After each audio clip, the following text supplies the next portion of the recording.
listening to the Big Talk Podcast, live broadcast. I'm checking in with the artist Chophouze. We about to turn around real quick. I don't know how they do, but I know what's there for me.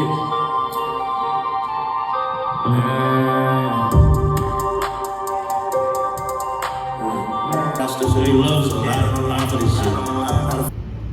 We still back with more Big Talk Podcast right here at the Chop Fest, man. We got this young lady by the name of Degragioh. I hope I didn't say it incorrectly. I'm so glad you said it right. I'm so tired of people saying my name wrong. Alright, I'm glad I was able to say it right. I don't like messing up people's names. But this young lady, I just watched her perform a little while ago, and the energy was so crazy. You know what I'm saying? Like, her performance was and I got it on camera too. Okay. So, you know what I mean? You're going to be floating around on the internet. You're going to see yourself on the Big Talk Podcast. But introduce yourself to the people. My name is Degragioh. I've been an artist for about 3 years, but I've been a poet since I was 7. Okay. My original, where I started writing is poetry. Like, I'm published. Okay. I got published at the age of 7 years old. That's the youngest I've been published, as a writer. But I've been writing since I was 4. Okay. And you know, with you writing that young, you know what I mean, at that time you really didn't go through a lot of life experiences. So what were some of your, you know what I mean, like as far as the things you were writing about? Honestly, I grew up on older music, like, you know, like Marvin Gaye, like, you know, Michael Jackson, Prince. So I was able to take their experiences and turn it into my own. Like, what would I feel? Because I'm an empath, so I can always feel what other people feel. Okay, that's dope. That's dope. You know, so when you about to put that work in, you know what I mean, like what are some of the tools, you know what I mean, and some of the inspirations when you start your session, or you know, when you write your material? Honestly, like right now, I've been writing through the most painful processes of my life. I'm at peace right now, but I don't like to write music without a solution. Like, I feel like when people listen to my music, because I have such a deep message, I feel like I should have a solution. I should just throw my pain on you, and you feel what I feel.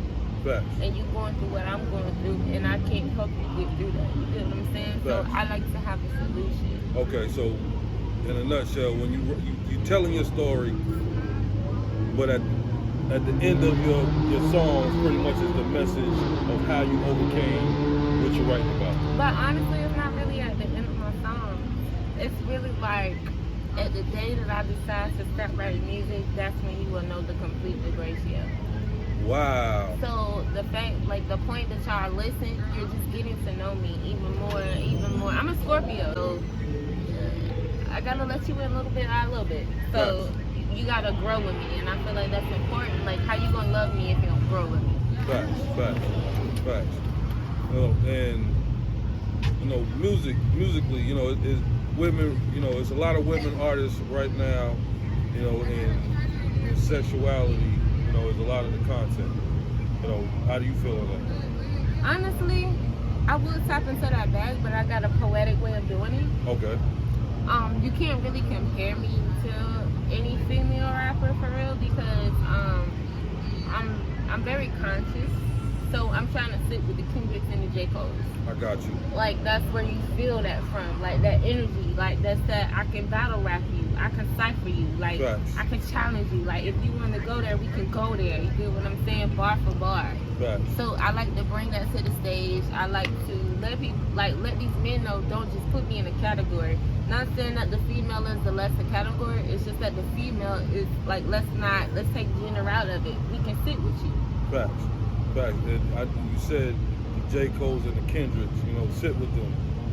I heard you say on the stage you're going to the BET Awards, so it looks like you will be actually sitting with the J. Cole's and the Kendricks. That's a fact. How did that situation come about? Honestly, I had some great, like, honestly, I just got management a month ago.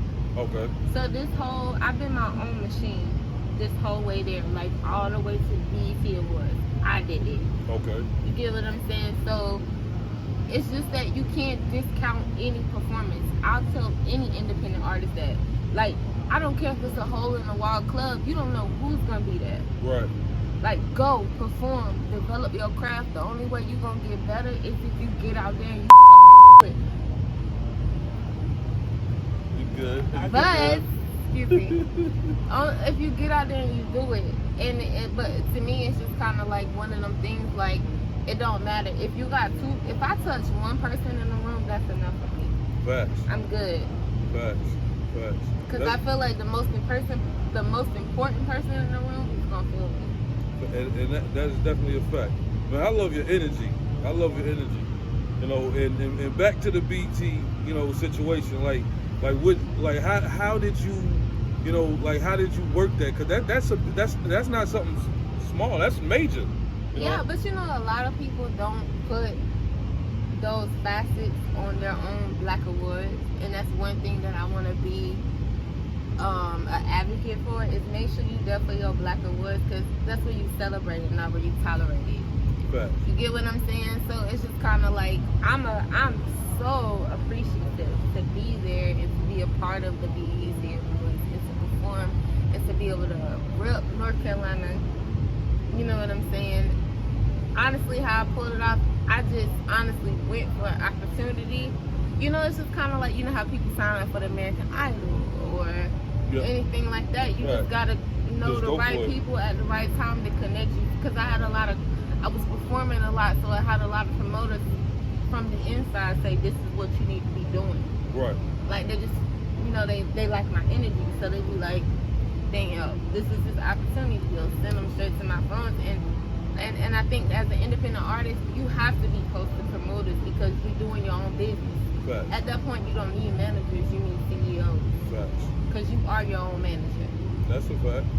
You know, and as far as, you know, what project do you got coming up or working on or pushing right now? I'm not gonna lie, I just dropped the music video, Scarface. Okay. It's called Scarface. I performed it tonight. That was my intro song. Yeah. Scarface. I need my 50,000 views, North Carolina. So don't play with me, North Carolina. I'm repping North Carolina. Look, I will go to the BET Awards and say I'm from Virginia. Don't play with me. I know that's right. Look, we gonna get you to send us the link to the video. You know, we're gonna post that up. You know what I mean? Help you get to that 50,000 views. And get that thing popping. Honestly, I'm not trying to be a gatekeeper. I'm just trying to get on so I can get other people on. Right. Like anybody will tell you that has worked with me. I work with people based on purpose. If I feel it, I'm gonna work with you. If I don't feel it, I have walked away from major artists. Wow. Major artists. But because I didn't feel it, just they like my writing ability. Because I write all my music. I've been writing, like I said, I've been writing since I was 7. So sometimes they will want me to ghostwrite or some like stuff like that. And I'm just like, I know I get my money on the back end for ghostwriting, but it's like, why you come to me like that? Yeah. You get what I'm saying? So it's just like, you just gotta know your value. Because you came to me, so I'm valuable. So that's definitely a fact. So you just gotta know, that even if you think it's your biggest opportunity, you gotta feel for it. And if it don't feel right, you can't sell out. That's the biggest thing. You can't sell out. That's a fact. You know, if you had the opportunity, you know, to work with anybody in the game right now, who would Degragioh work with? Honestly, Kendrick Lamar is my favorite artist. Kendrick Lamar, Big Sean, like Queen Latifah. I don't know, y'all probably heard that in the therapy song. Oh, I know. I'm very influenced by Queen Latifah. I'm very influenced by Salt and Pepper. You know, like I love Nicki, I love Cardi. Like honestly, Cardi is the one that really brought me on my show because I just kind of felt like it wasn't a place for me in female rap because I'm so raw. Like where can I be raw at and still be accepted as a female? You know what I'm saying? Like Cardi we were kind of winning at the same time. So I love Cardi and Nicki. Of course I gotta call out Erykah Badu. Rah Digga, you know what I'm saying? She naming some names. Remy Ma, you know, Rah Digga. Some names. Like I'm influenced. That's the type of people that I grew up with. My mom would play on Saturdays when we cleaning up in the house. So that's who I'm influenced by. Facts. It's been a pleasure. You know, we run out of a little time, but again, before we get out of here, I need you to plug in how the people can get in contact with you. They want a link, feature from you, want you to feature, whatever. Okay. So, I work for free. Just being real, I don't work for free. But if you hit me up and I feel your energy, I mean, honestly, it's about energy for me. So if I feel like it's supposed to be in the universe, we can work something out. Like, we can work something out. But my Instagram is Degragioh, DEGRAGIOH_. You can reach out to my promotional management, T-Dub Management, TMH.management_. Honestly, to get through to me first is to go through her. Honestly, because my DMs be crazy I could only imagine. It's crazy nowadays. So it's not that I'm trying to ignore people or anything. Like, I do want to say that on camera. I'm very down to earth. If you see me in person and we talk, it's gonna be real. Like, it's gonna be real. But I do also want you to know, shit changed when the BT boys start coming. Right. You know, into play. So it's Right. not that I'm not trying to reach out. It's just that it's a lot of people reaching out at once. So just give me a little time to reach back out to you guys. Make sure you follow me on YouTube, Degragioh Says, DEGRAGIOH Says, SAYS_. All right. Before we get out here, I got one last question for you. You know, as far as female rappers, you know, I'm pretty sure there's going to be some younger female rappers that look up to you, you know, that want to follow your footsteps. You know, what words of advice would you give a young individual that want to follow Degragioh's footsteps? Honestly, be patient and be yourself. Like, I know sex sells, but if you ain't selling sex, know your time's gonna come around. Like, I'm very poetic about that part, right? Because you feel like you gotta do some commercial stuff. But if you really feel like, cause me, I haven't even released my music like that. Because I just want to make sure it's the right timing, that my fan base know that don't look at me as a sex symbol. I'm not that. I think from here, I'm a businesswoman. I was in corporate before I became a rapper. You get what I'm saying? So look at me from that. You get what I'm saying? Just because I express my experiences, don't feel like you can judge me as a person, because we all have to have experiences to grow. Facts. It's been great. Your energy's been great. Keep up the good work. Keep that energy up in your performances, and we'll be on the lookout for you. All right. You know what I mean? We definitely will stay in contact, and we're gonna connect sometime here in the near future. Okay. All right. I'll definitely link in with you guys. All right.